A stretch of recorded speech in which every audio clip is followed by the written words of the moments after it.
BARM, MILF at MNLF leadership manugod na tinanggap ang bagong hirang na UPAPRO Secretary. Pinasalamatan din ang outgoing Secretary. Detalye na balita mula kay Jun Di Makuta, ka-Aris 19. Assalamualaikum, Brother Jun. Alaykum assalam, Brother Angel.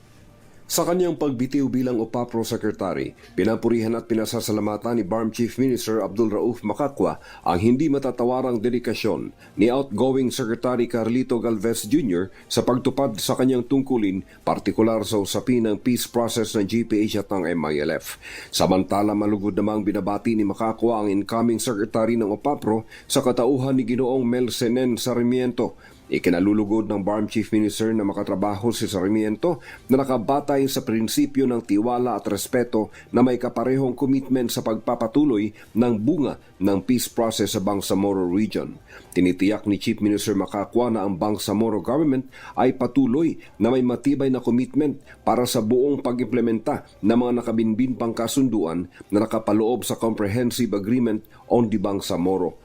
Positibo namang tinatanggap ng MILF ang paghirang sa bagong UPAPRO Secretary, habang pinasasalamatan din si outgoing Secretary Carlito Galvez Jr.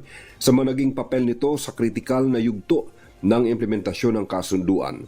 Inihayag ni MILF Peace Implementing Panel Chairman Mohager Iqbal na ang tunay na sukatan ng new leadership sa UPAPRO ay ang maimplementa ng national government ang mga natitirang kasunduan sa ilalim ng CAB.